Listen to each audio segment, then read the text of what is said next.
Isa pong nakakagulat na balita ang ibinahagi ni Ripple Bullwinkle. Ayon sa kanya, maraming professional athletes na daw ngayon ang bumibili ng XRP, Solana at Bitcoin. Tinatayang umaabot po sa 5% ng kanilang network ang inilalagay nila sa crypto. Hindi lang daw ito simpleng trend, kundi isang strategic move para mapalago at maprotektahan ang kanilang yaman sa mas ligtas na paraan.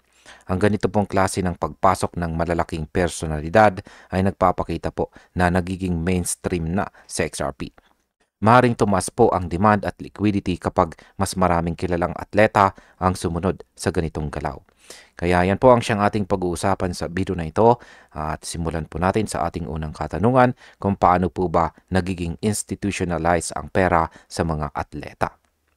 Ayan, sabi rito, the analyst connects this shift to the growing clarity around crypto ETF, which allow financial advisors to allocate assets legally on behalf of high net worth clients. Ayan, pinaliwanag po rito ni Ginong Bullwinkle na may kinalaman daw dito ang pag-usbong ng mga crypto ETF.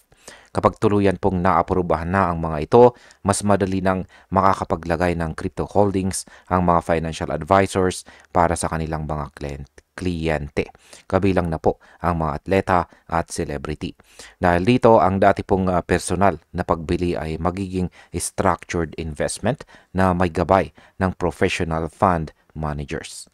Sa market impact, kapag nangyari po ito, tuloy-tuloy na papasok ang malalaking pondo kay XRP na posible pong magdulot ng matatag at pangmatagalang pagtaas ng presyo. Sunod na katanungan ay gaano naman po kalaki ang posibleng epekto ng mga inflows. Ayan, sabi po rito ay according to the analyst, these inflows will be substantial, targeting established cryptos instead of speculative tokens. Ayan, ayon pa sa kanya, hindi daw ito tulad ng mga meme coin hype na mabilis pong mawala. Ang perang papasok po ay galing sa mga private wealth network, mga atleta, managers at advisors na naghahanap ng strategic hedge laban sa inflation.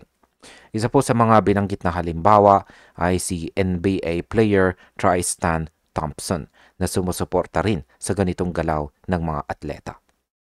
Sa market impact, kapag tuluyan na pong pumasok ang mga ganitong klase ng pera, magiging mas malalim po ang liquidity ng XRP at tataas ang kumpiyansa ng mga investors sa kanyang long-term value. At ayan, bilang panguli, ang aking opinion naman tungkol dito ay ang pagpasok ng mga atleta dito sa mundo ng XRP ay patunay po na lumalawak na ang tiwala ng mga high-profile individuals dito sa crypto market. Kung dati ay puro retail traders lang ang nagtutulak sa presyo, ngayon ay may malalaking pangalan na ring gustong makasali. Kapag dumating po ang full approval ng ETF, asahan po nating mas magiging matatag ang institutionalized na galaw ni XRP. Tayo hanggang dito na lamang po tayo sa video na ito mga ka-crypto. Maraming salamat sa panonood.